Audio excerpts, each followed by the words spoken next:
Well, I want to thank everybody because this was a rough day for all of us. You know that. And I have to start by saying, hello, Illinois. Special place, special people, great people. Hello, Illinois.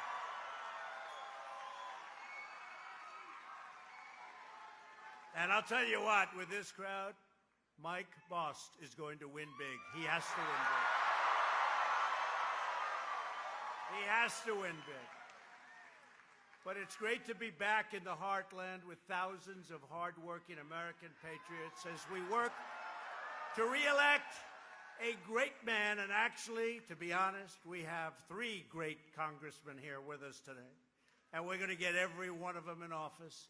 And I want to just thank you. But I do specifically, he's been so great on steel and getting you jobs back. I felt I owed it to a congressman to come up today, Mike Bost. Thank you.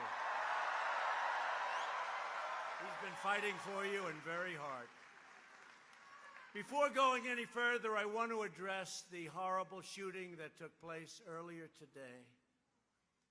The hearts of all Americans are filled with grief following the monstrous killing of Jewish Americans at the Tree of Life Synagogue in Pittsburgh, Pennsylvania. You've all seen it. You've been watching it. It's horrible. The suspect is in custody. The federal authorities are on the scene and leading an aggressive federal investigation. State and local law enforcement has been incredible. This evil anti-Semitic attack is an assault on all of us. It's an assault on humanity. It will require all of us working together to extract the hateful poison of anti-Semitism from our world. This was an anti-Semitic attack at its worst.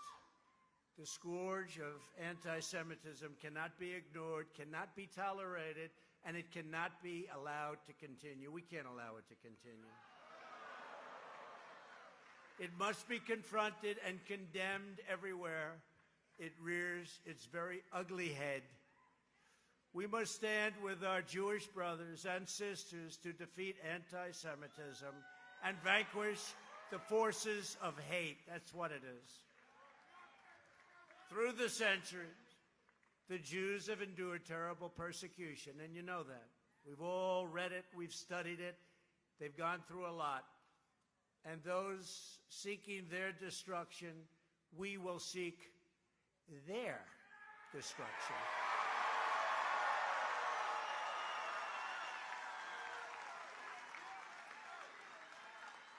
And when you have crimes like this, whether it's this one or another one on another group, we have to bring back the death penalty. They have to pay the ultimate price. They have to pay the ultimate price. They can't do this. They can't do this to our country. We must draw a line in the sand and say very strongly, never again.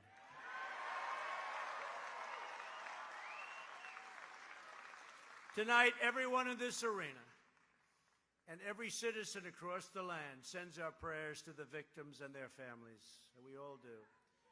We also send our gratitude to the law enforcement officers who were incredible and who risked their lives and sustained very, very serious injuries during this horrible attack.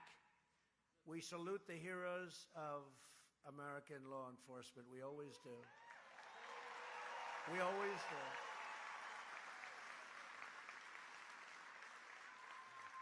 We know how much we appreciate them, and yet they're underappreciated. They have done such an incredible job for so long, and it's a tough job.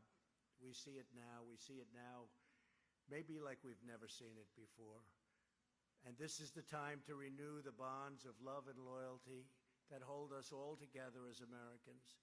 These bonds have always sustained our nation in its hour of need. You know that. Everybody here knows that.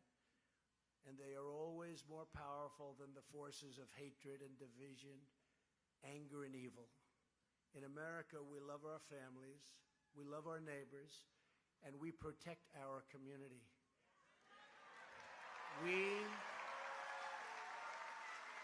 We trust in God.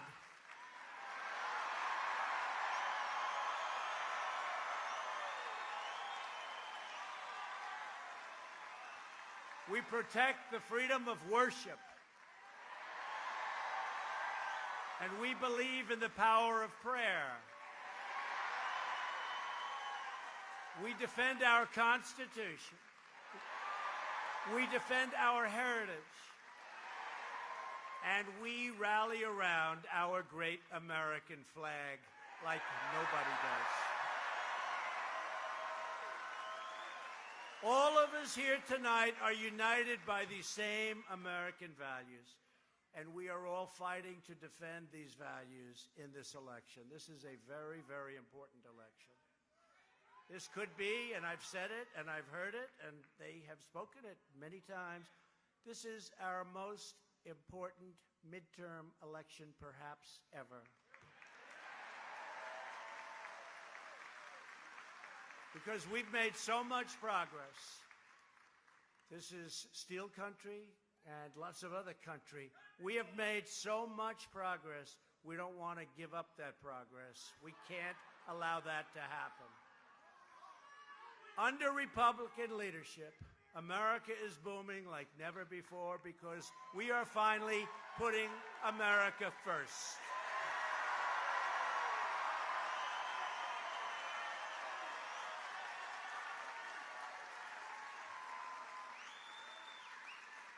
And because we put America first, I had a big decision to make. I just spoke to the future farmers of America in Indianapolis.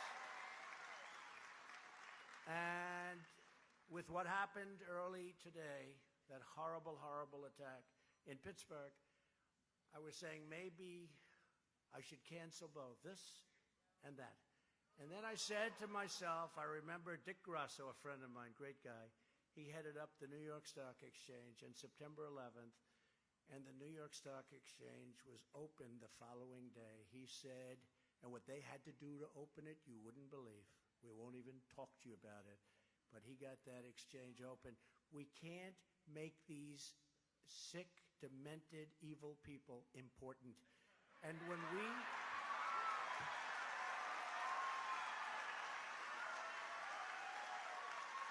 when we start changing around our lives and changing around our schedules and telling thousands and thousands, look at this group of people, and outside, and I hate to say it, but outside you have a group that's almost as big or just as big trying to get in. So you got the better location, but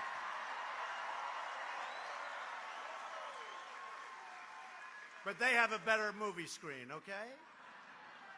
And they're great. I see them right there. A lot of people and great people. But we can't allow people like this to become important. And when we change all of our lives in order to accommodate them, it's not acceptable. So I thought of it for a little while, and the press said, are you going to cancel these two events? And frankly, the future farmers, I could have done that one. But this is a rally for Mike Bost, and frankly, this one maybe I could have, except I don't want to change our life for somebody that's sick and evil, and I don't think we ever should. I don't think we ever should.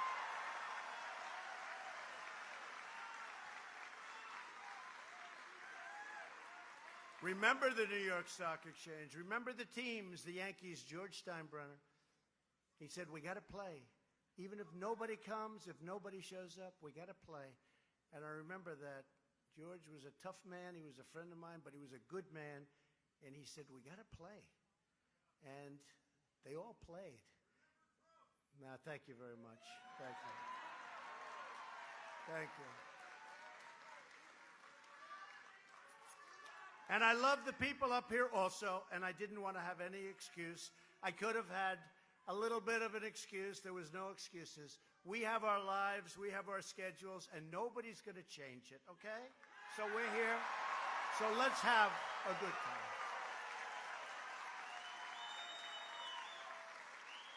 And if you don't mind, I'm going to tone it down just a little bit. Is that okay?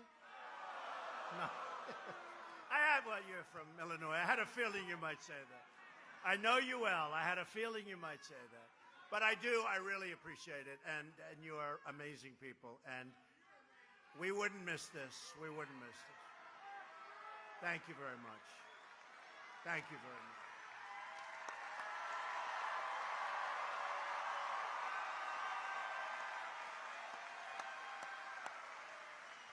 Great people. You're great people. You built America. You built America. The unemployment rate just fell to the lowest level in more than 50 years. We produce. More Americans are working today than at any point in the history of our country. Think of that.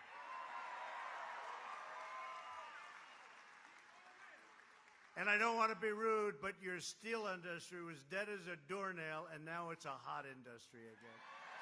A hot industry. They can dump if they want, but they're going to pay a big price, and that's what happened. And U.S. Steel is bringing back many plants, you know that, and they're opening up some new ones. And Nucor, you see what they're doing. They're building brand new, beautiful plants. And I saw plans of one of them. They're so proud of them. You didn't think you'd see that day when they're starting to build the new steel plants. And the steel workers, I said to a couple of them, big, strong guys, they came up to me. One of them said, "Thank you, sir, for saving our country." And he was crying. And I'm telling you, he was crying. I don't think this guy cried when he was a baby. This guy never cried. But he said that. And I've had a lot of people say it. Usually when I'm backstage, people just say, "Thank you for saving our country." And I really, at the beginning, thank you. Thank you.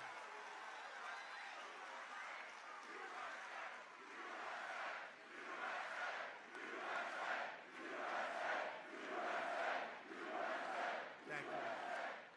And at the beginning, when people would say that to me, I'd sort of like, I'd say, that's surreal. That's a big statement. But I realize now when I see what's happening and what's going on and the no border theory and take everybody into our country when we can't, I realize that if our opponent, not my opponent, but if our opponent got in, our country would be in really serious trouble. Maybe to a point where it never could come back again. We are bringing it back. We just passed a massive tax cut for working families, and we will soon follow it up with another 10% tax cut for the middle class. We're working on Kevin Brady. We're putting our coal miners back to work. Clean coal.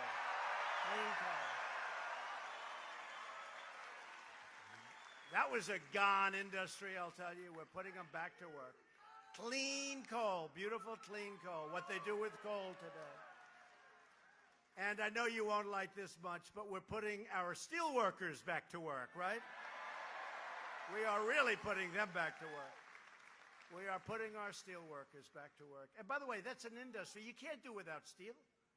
We were at a point where we were just running on fumes, and we need steel for defense and aluminum, by the way, which is also roaring back. But we need steel and aluminum for defense. Some industries you can. You can go buy it from somebody else. We can't lose steel. So those furnaces are starting up all over the place. It's a beautiful thing to see. I'm very proud of it. Very proud of it. Thank you. Thank you, darling. Over the last 2 decades, nearly 2/3 of American raw steel companies went out of business. Did you know that? 2/3. And the rest were on fumes. More than 1/3 of the steel jobs, and now it was getting up to about 62%, were vanquished. They were gone. You could say vanquished and vanished. It's a combination of both. More than 70,000 hardworking Americans saw their jobs eliminated and their way of life destroyed. They want to make steel. And I said to them, how about another industry? We'll teach you how to make a computer, a little computer. This guy's his hands are like this, his shoulder. He doesn't want to make a computer. He wants to make steel. Does that make sense? I said the same thing to the miners in West Virginia. Remember that? I won that by 42%. Nobody's ever heard of it. Nobody ever heard of it. Over a Democrat, not like an independent, over a Democrat named Hillary Clinton.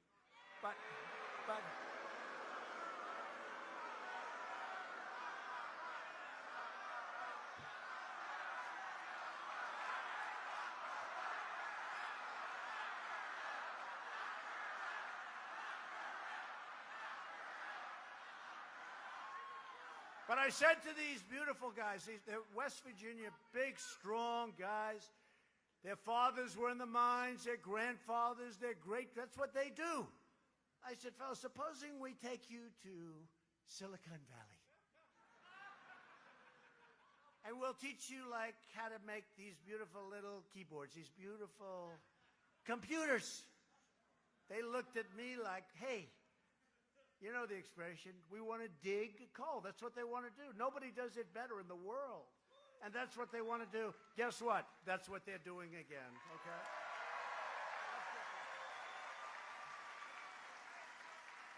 Clean coal. Not far from here in Illinois, the historic Granite City Works had idle 2 blast furnaces. You know, 2 of your blast furnaces were down. The whole place was down. And laid off hundreds and hundreds of American workers. But the era of economic surrender is over for our country. It's over. And earlier this year, I kept a very crucial promise. To protect our national security, I imposed a 10% tariff on foreign aluminum and a 25% tariff on foreign steel.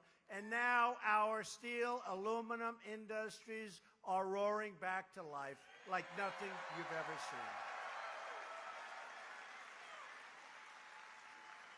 seen. 3 months ago, Congressman Mike Bost, by my side, and I'll tell you what, he called me, sir, could you come? I said, who is this guy? He doesn't stop. He's a great guy. He called me, and I came to Illinois, and we celebrated the reopening of 2 blast furnaces at Granite City, and it turned out that that was just the beginning.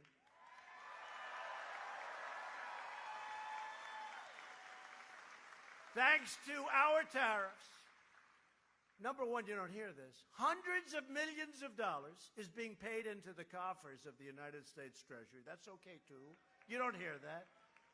Hundreds of Illinois steelworkers and steelworkers all over the country are now back on the job, pouring 2.7 million tons of raw American steel into the spine of our country.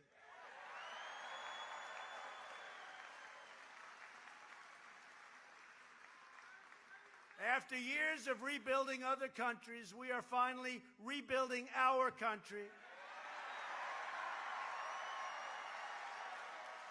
And we are doing it with American steel and American pride. The choice for every American this November is between resistance and results. How about the Democrats? No. Their whole theme is resist. Oh, that's great, resist. It's actually the thing that they're good at. Their policies are no good. They're not good as politicians. What they do is they stick together and they resist and obstruct. If you don't want to be saying the words, ladies and gentlemen, Speaker Nancy Pelosi for the next 2 years,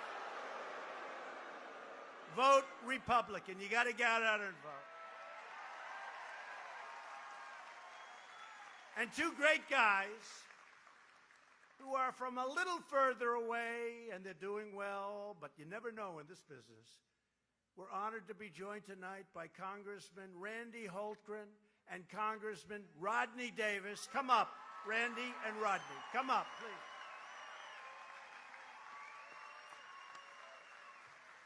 These two guys are warriors along with Mike. Mike Boss is a warrior. Get him in.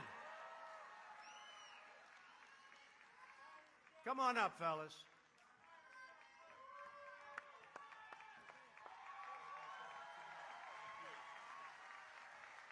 Thank you, Mr. President. God bless you all. This is amazing. We need your vote. My name is Randy Hulker, and I represent the northern suburbs. We got a tough battle running against a very liberal who absolutely is dying to support Nancy Pelosi for Speaker. We got to stop that. We got to hold the House. We got to continue to fight for this great country. God bless you all. Get out and vote. Vote early. Thank you. Hey, everyone. When I was up here earlier talking about the success of Republican leadership in Washington working with President Trump, what was that chant we made?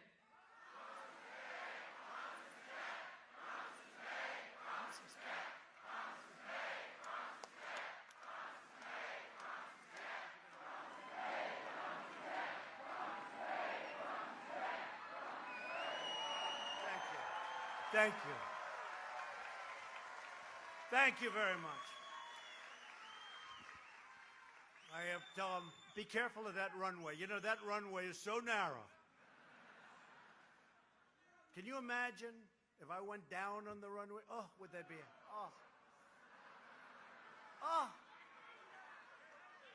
No, could you imagine? It would be, you're right. Well, maybe they'd give me a pass and they'd say, let's not show that. No? I'm always very careful. You know, it's funny, I walk down the plane, says nobody cares if you walk nice and easy. So, because if I ever tripped or stumbled just a little bit, it'll be headline news. And whoever's doing these runways, whoever the hell it is, please make them a little bit wider, because that sucker is narrow.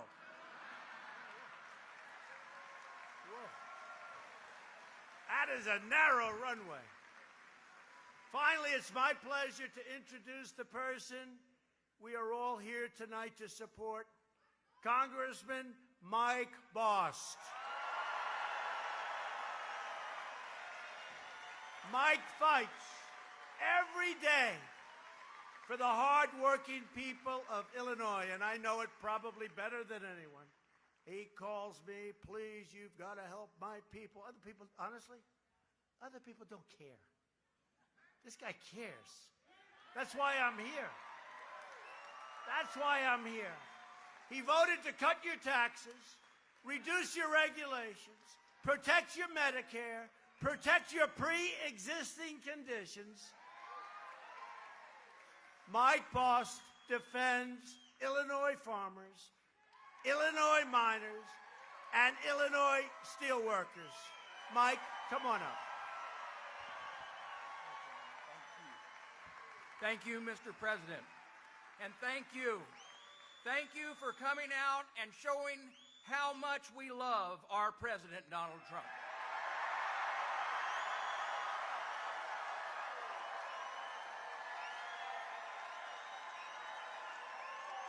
Thank you.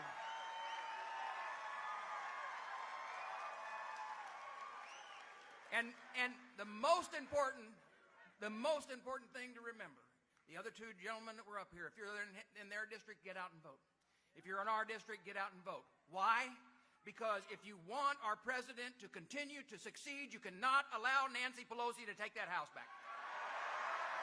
It's up to you, Mr. President. Thank you. Thank you for leading in the way that we need America to be led, and thank you for coming to Southern Illinois.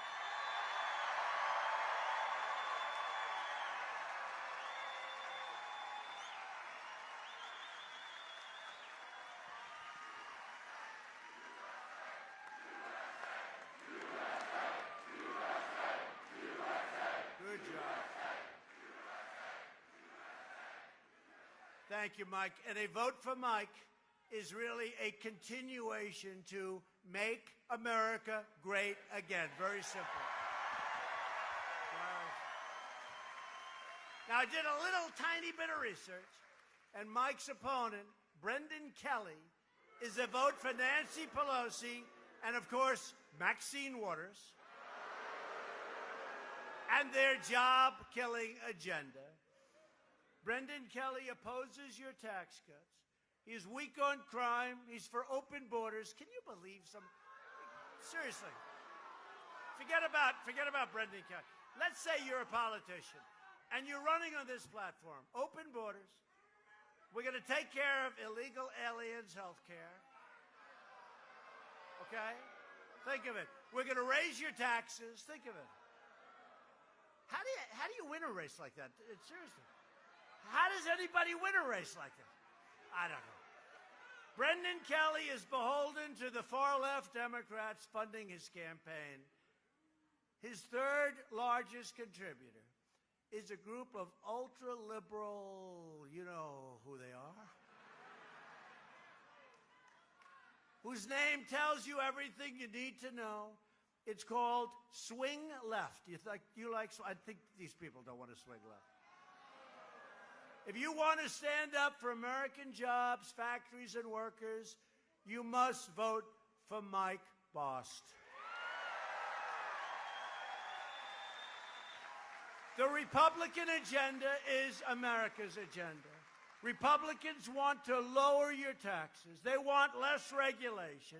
They want fair trade deals. Oh, am I making you good fair trade deals?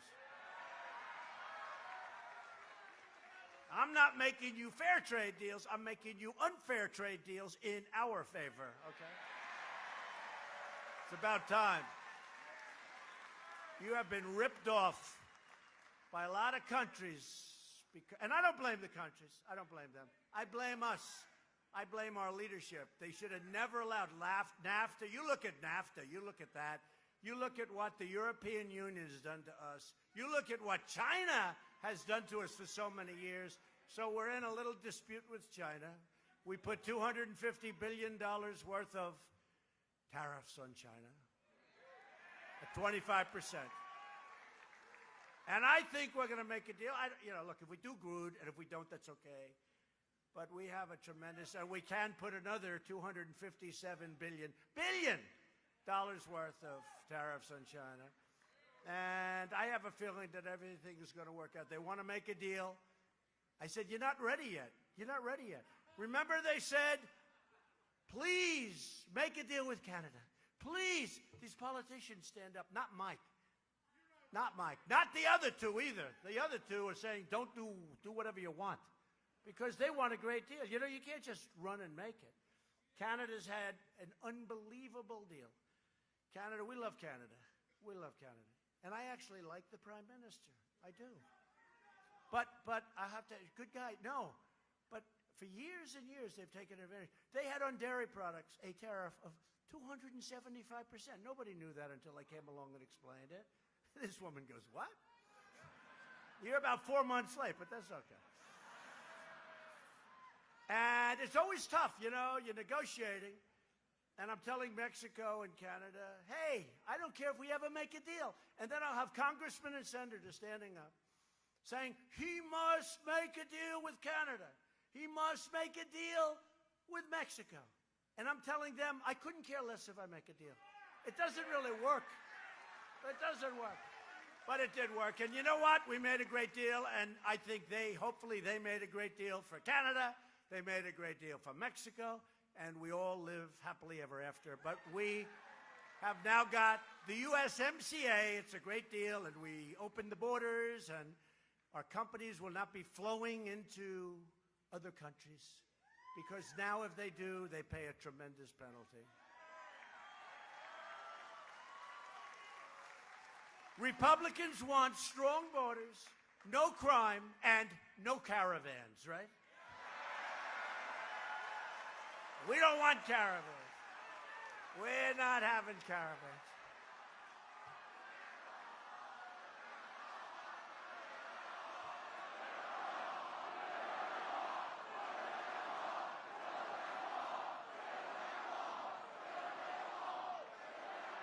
So we started the wall. We spent $1.6 billion. We then spent another $1.6 billion. Now we're spending another $1.6 billion. But I want to do it all at one time. But you know what? Watch. Just watch. They're going to go crazy when I say this. You're going to be so happy next week. You're going to see something happen next week.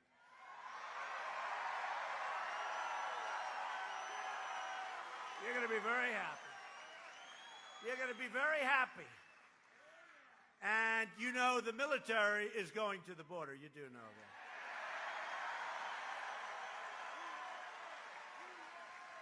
And I want the people of the caravan to come into our country, but they have to come in legally, like all of the millions of people that are waiting online right now. They can't break into our borders. They're not going to. We've done an incredible job.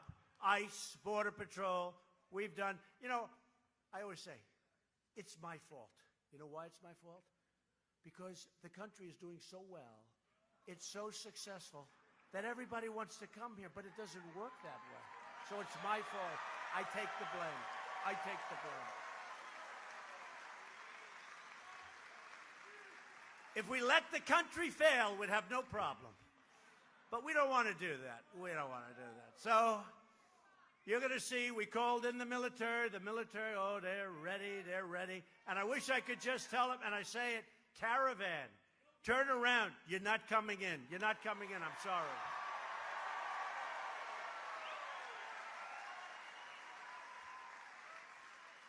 We have taken thousands of MS-13 out of this country, ICE. We've gotten them out. And if you look at that large group, sometimes it gets up to 17,000 people, they say. Today, they said it's really gets bigger and bigger and doesn't make any difference because they're not coming in. They're not coming in. The military is all ready. And we're going to have border protection, you watch. We're going to have a very strong border protection. But they're not coming in. They can't come in. We want them very badly. We actually need people for our companies because we have many, many companies coming in to the United States. They're coming in, car companies. They're going into Michigan and Ohio and all over. They're coming into Illinois. Get your taxes down a little bit. We got to get your taxes down. Right? But they're coming into Illinois. But we have car companies. They're going north, south, Carolina. They're coming into Florida. Prime Minister Abe was showing me we have a list of companies. They're all, and you know why? Because Japan has made so much money for so many years. I say we have to even it up now, folks. We have to even it up now. The European Union, last year, they made $151 billion. They won't take our product, but we take their Mercedes-Benzes and their BMWs. Not going to happen anymore unless we straighten it out. They understand that. And with China, that's the big one. That's the big one. China has been averaging $500 billion for many years. And I told President Xi, who I like a lot, he's the president of China, strong, smart. I said, I don't blame you. I was giving a speech in China, and I was ranting and raving about how China's been ripping off the country. And then I realized I was in China. This wasn't playing to me. I said, this speech is not playing well. And I looked at President Xi. He was looking up, what the hell is this all about? And I looked at him, I said, but I don't blame you. And he felt better. But he wanted to know why. I said, I don't blame you because our leaders were missing in action. They should have never let it happen.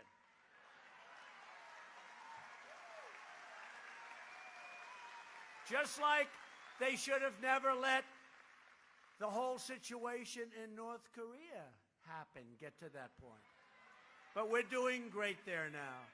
No more rockets, right? I say all the time. No more rockets, no more missiles, no more nuclear testing. We got our hostages back.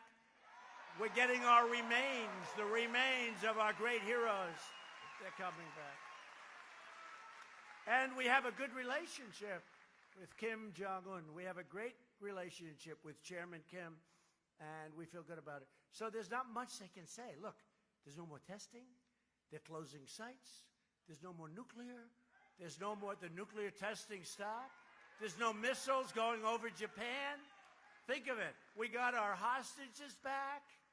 We got our hostages back. We didn't. Hey, people said we'll never get the remains back. Vice President Mike Pence got the remains. He greeted the remains of these great, great heroes. Right? In Hawaii, we're getting the remains back. So the only thing they said is, now when did I leave there? 3 months ago, would you say? Singapore, would you say it's 3 months? Not much more. So let's say I left 3 or 4 months ago. The only thing they say is, it's not moving fast enough. They've been working on this for 70 years. I've been doing it for 4 months. And the rhetoric was very tough, remember? Very, very tough. They actually said, this is horrible, the way he's talking. Horrible. This is going to cause war. Well, you would have been in a war the other way. This is going to cause war. Horrible. Oh, did they go after me? So now all they can say is 2 things. They can say, we met, remember? Because we got everything. We're working along. We're getting along great. It's going to be great for North Korea. North Korea will become a great economic place. That location so good between China, Russia, and South Korea. What a location. It's going to be fantastic. But you know what? So they said, how can we go after President Trump? He met. I met. In other words, I met. Think of that. What did I give? I met. So that was one thing.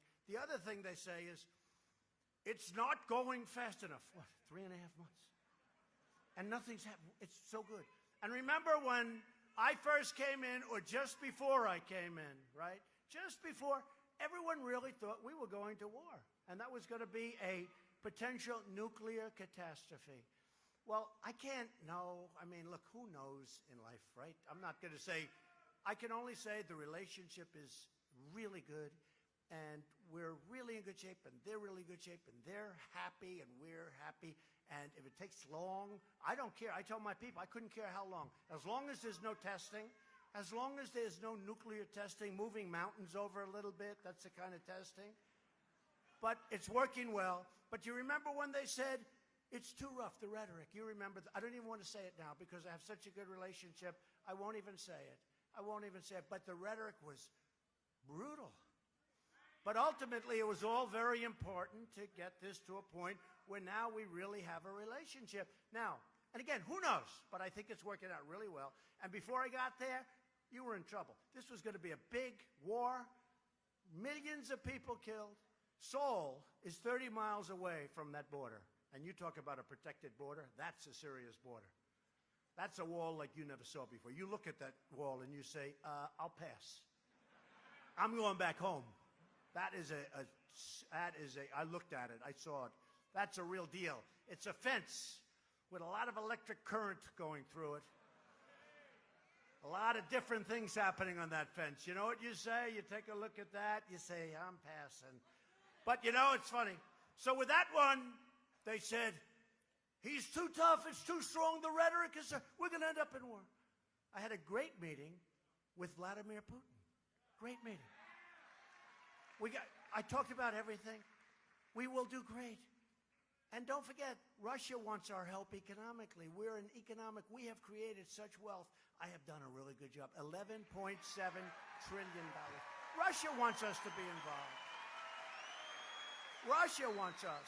Everybody wants our help. I brought up the pipeline. I said, why is Germany paying billions of dollars a month for energy in a pipeline that goes to Russia? Why is Germany giving billions of dollars to Russia, and then we're supposed to protect Germany and Europe from Russia? So they're paying the person and the country. Think of it. They're giving billions of dollars for the pipeline. Nobody else brought that up. Nobody else. I brought it up. But they said he was too nice to Putin. So with one I was too rough, the other one I'm too nice. And let me tell you, if I walked up to President Putin and started a boxing match, and I would have done just fine. But if I walked up to President Putin and started a boxing match, they would have said, he was too tough, this is terrible. In other words, makes no difference. Makes no difference. But we had a very successful meeting with Russia and President Putin, and we're just doing great in foreign affairs. We are doing so much better than anybody thought possible, so much better than we've done in years. And we'll end up getting along well with Russia, well with North Korea, well with China after we equalize out. But we're getting along with a lot of people, and part of the reason we're doing that, and very important for us, is we have built and are in the process of building, by far, the strongest military that we've ever had. We have to have that.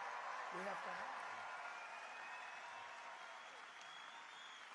But even that, it's economics, because people want a part of this dream. You know, every country, virtually, that comes in to see me, the Prime Minister, the King, the Queen, the President, every country, they start off by saying, Mr. President, congratulations on what you've done. We've never seen numbers like this coming out of the United States. We've never seen anything like that. We've never seen. And if we can help other countries, and that includes the big ones and the strong ones, I want to help them. We want to get along with everybody. We want to get along with everybody.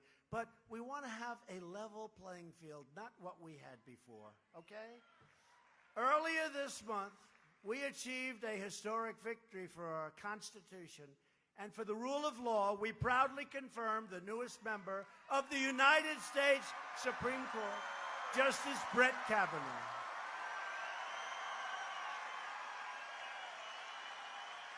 Right? Boy. Oh, did they treat him horribly. Did they treat him badly? A great scholar, a great intellect, a great person, great family. Did they treat him badly or what? That was hard to believe. This will be the election of the caravans, the Kavanaughs, law and order, tax cuts, and you know what else? It's going to be the election of common sense, because most of it's common sense, right? A lot of it's common sense.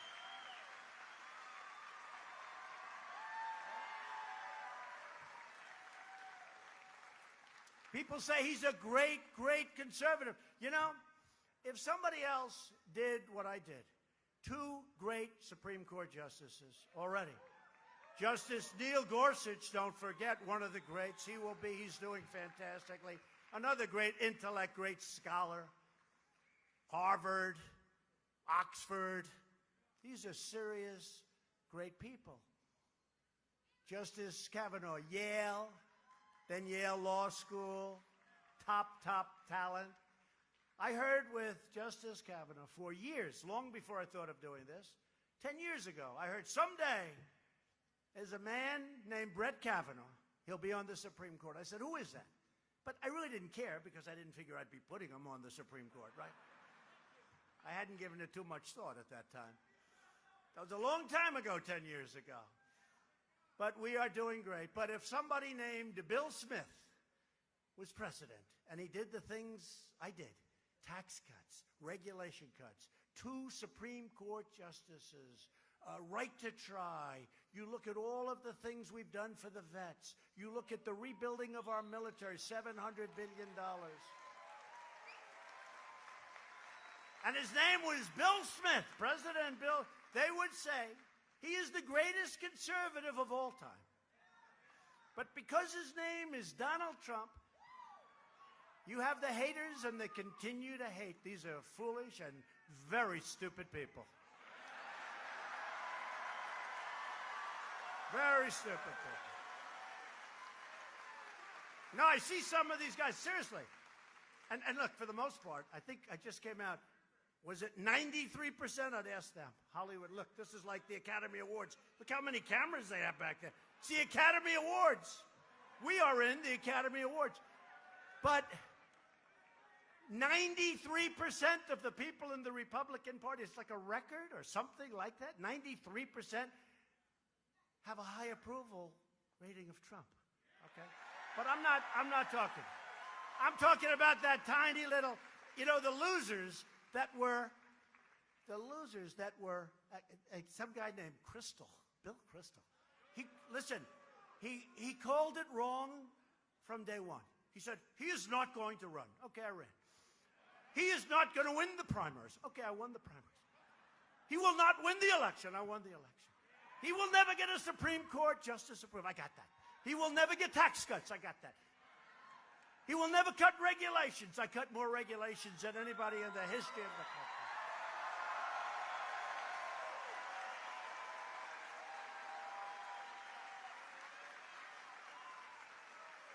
I mean, these are losers. Why do they put them on television? Seriously. Why are they on television? Every time I watch, and I want to say, gee, I wish you could almost like debate these people. They're like fools. And just say every single thing that they've wanted in their whole life that they never would have gotten, I've got them.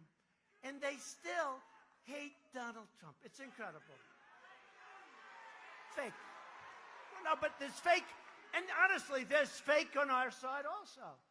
Although I don't even know if they are. But I could name the names. I just don't want to get into it. But you know what I'm talking about. So we have the greatest conservative agenda ever, but I don't view it that way. Somebody said, are you a great conservative? I said, honestly, and I think you'll understand this, because you people, you built this country, okay? You built this country. You're going to understand this. You're going to understand this. And I just said it. I am somebody that has tremendous common sense. So whether it's conservative or not conservative, it's the right thing, but it's common sense, okay? It's common sense. And when I see open borders and come on in, I mean, in California, he wants open borders, the man running for governor, the Democrat. And I think your Republicans doing a good job out there, but it's a hard place because the Democrats, who knows. But in California, he wants open borders. He wants to take care of all welfare, all medical, everything. He wants to pay for college education and education. He wants to pay for medical. I mean, California is going to have more people than the United States of America.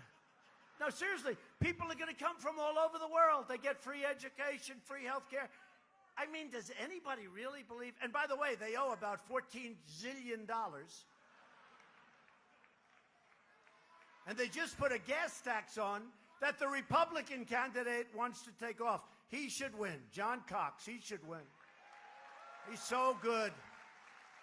It's a hard place to win, but he should win. He wants to take off the gas tax. They have a gas tax. But it's really, I think I am the person, and I am running, I'm conservative, but I'm running on common sense. It's all common sense. We can't let people break in and assault our country. We can't let, you saw the caravan. I mean, you look at it sometimes, it is massive. How the hell can we take everyone in? And some of those people are people that we don't want. I hate to say it. Some of those people are people that we do not want, and some of those people I would love to have because we need them, but they have to apply. As we speak, the Democrat, not the Democratic, the Democrat, I hate saying it. You know, it's so, it doesn't flow right. I say the Democrat Party, and I always say it because it's the right thing. The name is the Democrat Party. It sounds so much more beautiful, the Democratic Party, right? And I say to myself, I don't want to tell them they should probably change their name. But as much as I hate saying it, because it sounds badly and it doesn't roll off your lips, the Democrat Party is openly encouraging millions of illegal aliens to break our laws, violate our borders, and overwhelm our country. And Democrat sanctuary cities release these criminal aliens out of jail and right onto your streets. And you have it up here more than you know. You do know that. Illinois. Congratulations. Republicans believe our country should be a sanctuary for law-abiding Americans, not criminal aliens. And the Republican Party will always stand proudly with the heroes of ICE and Border Patrol and law enforcement. And those great Pittsburgh police officers, you saw the job they did. We stand with them and we wish them well. God bless them. Seriously injured. This election is about borders, and this election is about jobs. In less than 2 years' time, we have created over 4.2 million new jobs and lifted over 4 million Americans off of food stamps. Think of that. Because they're working. Do you know how much money our country saves when we do that? And you have happy people. We have created almost 500,000 new manufacturing jobs. Think of that. Remember, you'd need a magic wand. Nobody's manufacturing anymore. I kept saying when I heard the past administration, I'm being nice. I want to be nice. When I heard the past administration say that we don't have to make things anymore, I say, explain that to the people of Illinois, please, okay?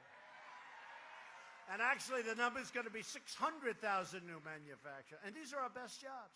African-American poverty has reached an all-time historic low, lowest it's ever been.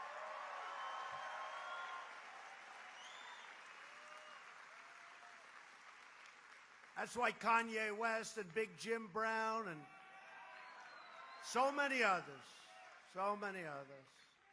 African American, Hispanic American, and Asian American unemployment have reached their lowest rates in the history of our country. How do you win that one? If I'm in a debate, and you know the Democrats have always laid claim because it was sort of like an automatic vote. It's not automatic anymore. Take a look at the polls. They're smart people, and take a look at the polls, not automatic anymore. And how do you win that statement? How do you win the statement that we have now? Let's say I'm in a debate with one of these Democrats. Whoever's chosen, so far I like the field very much. Somebody said, who do you like best? I said, I like them all. So far. But how do you lose a debate where you say, as an example, no, we can't use Pocahontas anymore. She's got no Indian blood. We can't use the name. He says, call her Pocahontas. I can't do it. She doesn't have any Indian blood. I have more than she does, and I have none. Right? I have none, but it's more than her. So I can't call her Pocahontas anymore, but I think I will anyway. Do you mind? I think I will anyway. But how do you lose a debate? You're up in a debate, millions of people are watching, and they're going to say what they're doing for the African Americans and what they're doing for the Asians, what they're doing for the Hispanic Americans. And I say, excuse me, but we just had the best job numbers in the history of our country for all of those groups. How do you win that? You know what happens? They go, okay, let's get on to the next subject. But that's not all. Almost every category, every number is the best. Except I failed with women. You know. Women's unemployment just fell to 3.6%, which is only the lowest rate in 65 years. So that's not historic. We're going to get there soon. Remember last election? They said he will do badly with, look at all the women's signs, right? He will do badly. I love you too. He will do badly with women. He will not get the women. Did you see the women vote? I think I won the election because of the women, not the men. No, we did very well with the men too. We did well with the men too. The men get it. They get it. We're bringing down the price of prescription drugs massively. This week I took historic action to stop the global free, you know what this is. We actually capitalize it.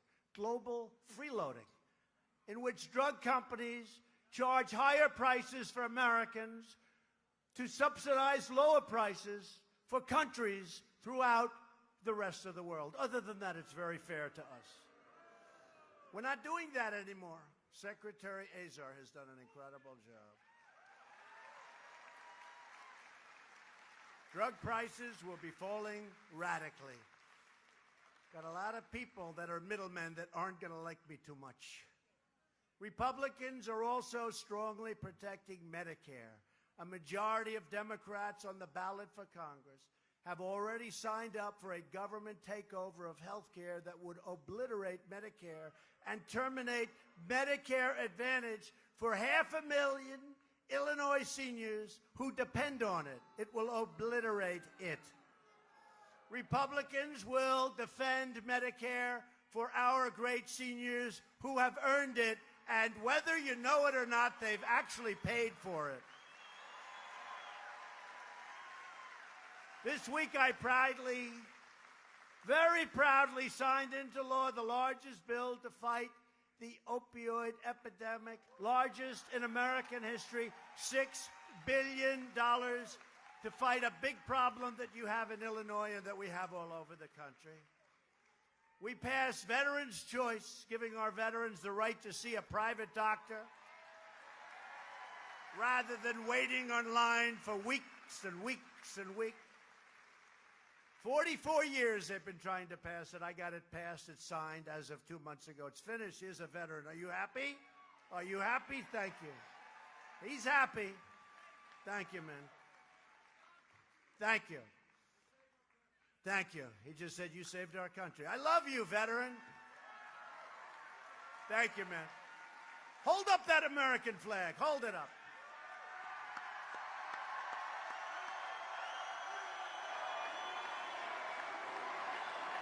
Great. Thank you. Thank you. I like him. I like him. At first I thought he was a protester. We don't seem to have too many protesters anymore. You notice? A lot of love in these rooms. We don't have too many. I shouldn't say that. They'll start sending paid protesters at it. And the landmark VA accountability law, don't forget that, to ensure anyone who mistreats our great veterans, and by the way, in prime time, they would have never mistreated our veterans, but they were bad. We have sadists. We have some bad people. They're gone. Boom, we fire them. You weren't able to get that for 45 years. We got it signed. We got that signed too. Veterans' choice and accountability. They're accountable. If they steal, if they rob, if they hurt our veterans, if they're not there, if they punch in but they're not there, we can fire them. And you think that was easy to get through unions and civil service? It wasn't. But we got it passed, and I signed it. And they let go of a lot of people that were not treating our veterans properly. We secured $716 billion to fully rebuild the United States military, and at my direction, the Pentagon is now working to create the sixth branch of the American Armed Forces, the Space Force. Space Force. Very important. Very important.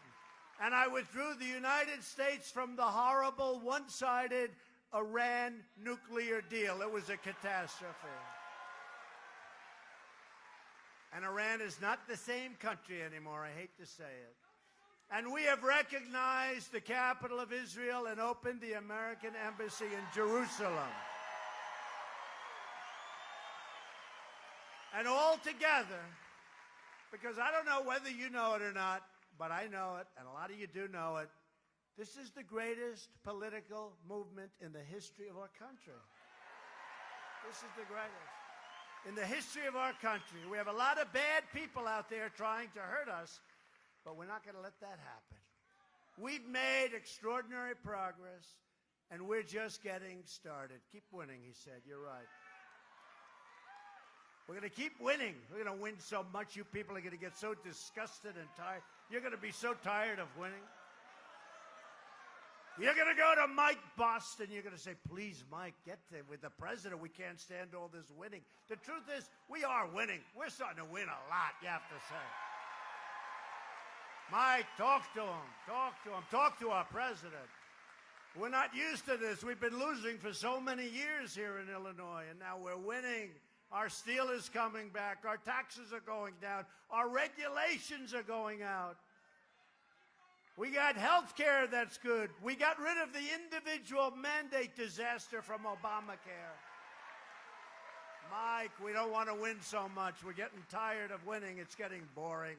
And I'll say, I don't care, Mike. I'm not going to obey that one.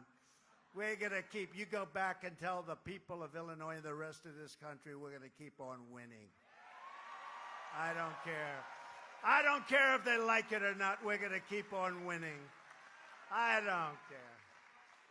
But I know the people of this country, and the people of this country, they want to keep on winning. That I can tell you. If you vote Republican this November, we will continue to cut your taxes, cut your regulations, and raise your incomes like we've been doing. Think of where you are now compared to where you were 3 or 4 or 5 years ago. It's like a different planet. We will protect your right to free speech and religious liberty.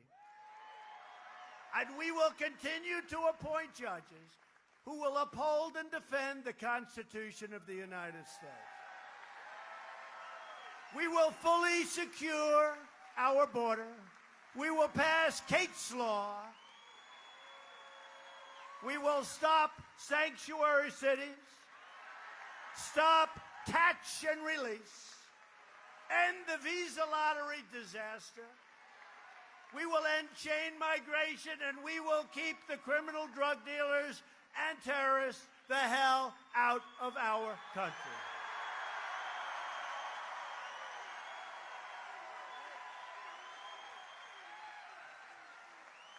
We will lift millions of our citizens from welfare to work, dependence to independence, and poverty to prosperity. That's what's going to happen. And they're going to love it. For years you watched as your leaders apologized for America. Now you have a president who is standing up for America. We are standing up for your values. We are standing up for our great steel workers. We are standing up for the great state of Illinois. And we are proudly standing up for our national anthem.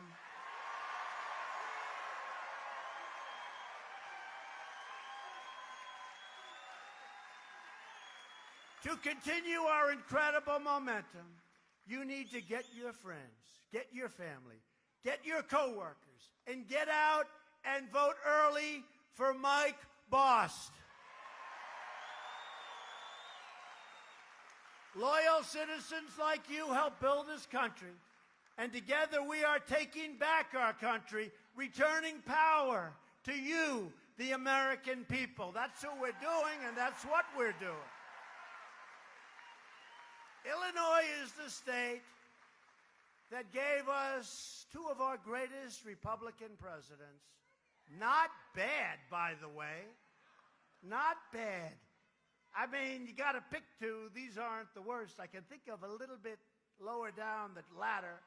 You gave us Abraham Lincoln and Ronald Reagan. Not bad. Wow.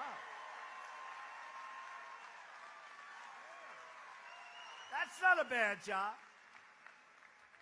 They'd be high on my list. And Illinois is the state that gave us generations of proud farmers and steel workers and miners and soldiers and patriots who made our country into the most powerful nation on earth. And we are now more powerful. We have a greater military right now and getting better all the time. Our military is bigger and better and stronger. We have never had anything like it. And you know what? The stronger it gets, the less likely it is that we'll ever have to use it, because that's the way the world works. And everything is made in the USA. Everything. The greatest ships and missiles and rockets. The greatest jet fighters and bombers and tankers. The greatest submarines in the world. It's all made right here in the USA. This state was settled by tough pioneer women. Really, they were tough. Much tougher than the men, by the way, but we were. Tough women, strong women, beautiful women. I'm not allowed to say that. They're strong, they're tough, and they're beautiful. And the men weren't so bad either. The men went along for the ride. The men weren't bad either, okay? Is that enough for you men? No, they're not too happy about it. From the foundries to the farm fields of southern Illinois, your ancestors worked, they sacrificed, they built a life and a home with their own two hands. They didn't have a lot of money. They didn't have a lot of luxury. But they all had one thing in common. They loved their families, they loved their country, and they loved their God.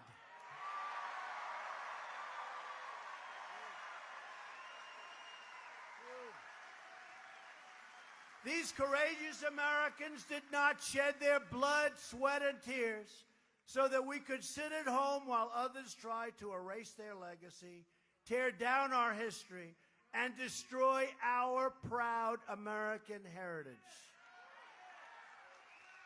For the sake of our freedom and for the sake of our great children, we are going to work, we are going to fight, and we are going to win, win, win, and we are going to keep winning. It will be total victory.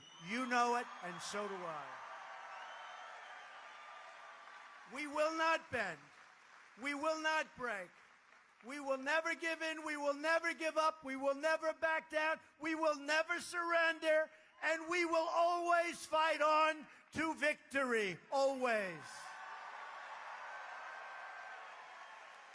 We are one people and one family with one glorious American destiny. We all share the same home. We all share the same heart. We all salute the same flag. And we are all made by the same Almighty God.